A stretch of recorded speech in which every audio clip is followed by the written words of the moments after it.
श्री शिवाय नमस्तुभम। हर हर महादेव। दोस्तों, आप सभी लोग जानते हैं कि 9 फरवरी यानी रविवार को पड़ रही है माघ महीने की प्रदोष तिथि। और दोस्तों, यह वह तिथि है जो माघ महीने में पड़ने वाली सबसे बड़ी तिथि है, क्योंकि यह रविवार के दिन पड़ रही है और इसका बहुत ही बड़ा और विशेष महत्व होता है। पूज्य गुरुजी ने कहा है कि अगर कभी भी मौका लग जाए और माघ महीने का प्रदोष व्रत रविवार को पड़ जाए तो आप लोगों को 11 चावल के दाने का उपाय तो अवश्य ही करना चाहिए। इन दोनों का संयोग बहुत ही कम आता है। इसी के साथ में गुरुजी ने अपनी शिव पुराण कथा में बताया है कि इस दिन आपको 11 चावल के दाने का उपाय तो अवश्य ही करना चाहिए, क्योंकि ऐसा दिन पूरे साल में सिर्फ एक ही बार आता है। और दोस्तों, आप सभी लोग जानते हो कि रविवार का प्रदोष का अगर कोई सबसे बड़ा उपाय है तो वह 11 चावल के दाने वाला उपाय है। तो दोस्तों, इस प्रदोष व्रत के दिन आप लोगों को इस 11 चावल के दाने वाला उपाय को जरूर करना है। बहुत सारे लोग होंगे जिन लोगों ने इस उपाय को ना किया हो, मतलब पूरा साल निकल गया, उन्होंने किसी भी दिन इस 11 चावल के दाने वाले उपाय को ना किया हो। पर दोस्तों, आपके पास एक आखिरी मौका बचा हुआ है जो कि 9 फरवरी के दिन है। तो इस दिन आप लोगों को इस वाले उपाय को जरूर कर लेना है। भले ही आपने पूरे महीने भर इस उपाय को ना किया हो, पर अगर आपने इस माघ महीने के प्रदोष व्रत के दिन अगर इस वाले उपाय को कर लिया तो आपको इस उपाय को करने का वह फल मिलेगा जिसकी आपने कभी कल्पना भी नहीं करी होगी। इसलिए आप लोग इस वाले उपाय को एक बार जरूर कर लेना, ताकि आप लोगों के हाथ से यह मौका ना जा सके और आपको इस उपाय को करने का फल मिल सके। दोस्तों, यह उपाय पंडित जी ने अपनी अभी की ही श्री शिव महापुराण कथा में बताया है, जिस उपाय को आज हम आपको बहुत अच्छे से समझाने वाले हैं। इस वीडियो को देखने के बाद इस उपाय को समझने के लिए आपको कोई और वीडियो को देखने की जरूरत नहीं पड़ेगी। तो चलिए दोस्तों, उपाय को शुरू करते हैं। देखिए, इस माघ महीने के रविवार प्रदोष के दिन यह इतना खास होता है, इतना महत्वपूर्ण होता है। देखा गया है कभी कभी बड़े बड़े पूजा पाठ अनुष्ठान से जो मनोकामना पूर्ण नहीं होते हैं, वह माघ महीने के प्रदोष के दिन एक छोटा सा उपाय करने से ही आपकी मनोकामना पूर्ण हो जाती है। और बहुत सारे लोगों ने इस उपाय को किया भी है और उनको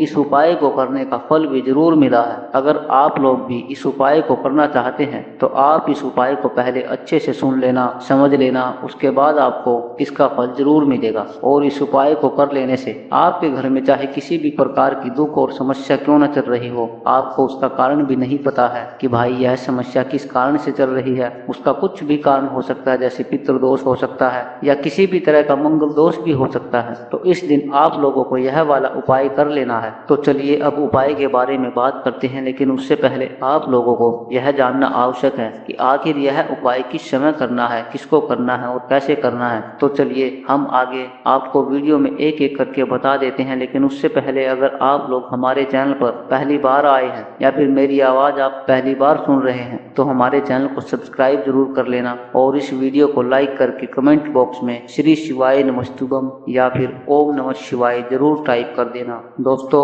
इस 11 चावल के दाने वाले उपाय को हमें इस प्रदोष के दिन कैसे करना है, किसको करना है, किस समय पर करना है और कहां पर करना है, यह सारे सवालों के जवाब आपको इस वीडियो में मिल जाएंगे। और जो भाई यह वीडियो देखेगा उसको 11 चावल के दाने वाला उपाय जरूर करना चाहिए, क्योंकि इस दिन एक चावल के दाने का भी बहुत ही बड़ा और विशेष महत्व होता है। और जब बात आ जाए 11 चावल के दाने की तो यह सोने पर सुहागा वाली बात हो जाती है और यह एक बहुत ही बड़ा उपाय हो जाता है। दोस्तों, यहाँ पर इस उपाय को लेकर के एक और सबसे बड़ी बात यह निकल करके आती है कि इस 11 चावल के दाने को हमें लेना कहाँ से होता है और हमें इस उपाय को करने के साथ में क्या क्या और सामग्री लेनी होती है जो शिव जी के मंदिर में लेकर जानी पड़ती है। तो देखो, यहाँ पर हम आपको बता दें, सबसे पहले आप लोग यह जान लो, यह जो 11 चावल के दाने वाला उपाय है, यह सिर्फ और सिर्फ आप उपाय की सामग्री लेकर कभी शिव जी के मंदिर में मत जाना, क्योंकि हमें भगवान के सामने यह नहीं दर्शाना है कि अगर हम भगवान शिव जी के मंदिर में आए हैं तो सिर्फ अपने फायदे के लिए आए हैं। तो इसलिए जो भी पूजन सामग्री है, उपाय की सामग्री है 11 चावल के दाने, इसके साथ में आपको पूजन सामग्री भी जरूर लेकर के जाना है। देखो, अगर सुबह के समय में आप उपाय कर रहे हो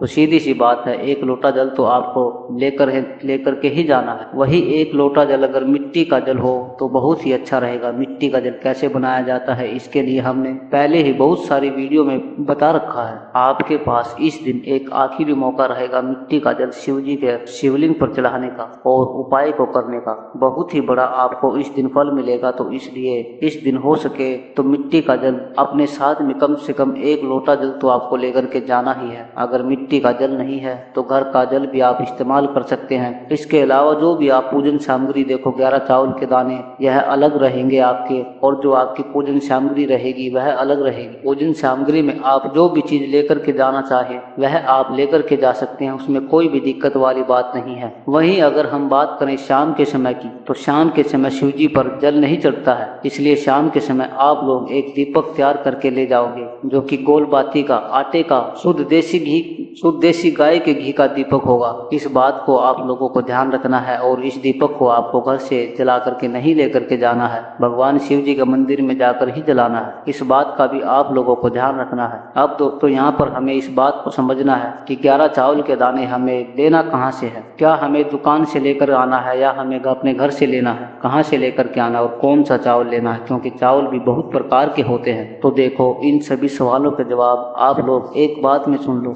यह जो उपाय है, इस उपाय में आपको यह नहीं देखना है कि भाई आप चावल कौन से ले रहे हैं, कौन से नहीं ले रहे हैं। जो भी आप चावल ले रहे हैं बस वह साबुत होना चाहिए, कहीं से भी टूटा फूटा या खंडित नहीं होना चाहिए, कटा पिटा नहीं होना चाहिए। आपको इस बात का विशेष ध्यान रखना है। बाकी आपका चावल बासमती हो या सादा हो, कोई सा भी चावल हो, उसमें कोई भी दिक्कत वाली बात नहीं। सीधी सी बात है, आप अपने घर के रसोई घर पर जहाँ पर आप भोजन बनाते हो वहाँ से भी आप ये चावल ले सकते हो। अब आपको क्या करना है, अपने ये चावल अलग से निकाल करके रख लेना है, क्योंकि हम 11 चावल ही यहाँ पर उपाय में लेंगे, तो हमें यह चावल के दाने गिन करके निकालने पड़ेंगे। इस बात का आप लोगों को ध्यान रखना है। तो अपने उस चावल की कटोरी में या अपने चावलों में से 11 ऐसे चावल के दाने आप लोग निकाल लो जो कि टूटे हुए ना हो, कटे पटे ना हो, जिनमें कोई दाग ना लगा हुआ हो। 11 अच्छे साबुत चावल के दाने आप लोग निकाल कर रख लो। अब इन्हें किसी कागज की पुड़िया में या फिर किसी छोटी सी कटोरी में आप लोग रख लेंगे ताकि यह सुरक्षित रहे, आपका एक भी दाना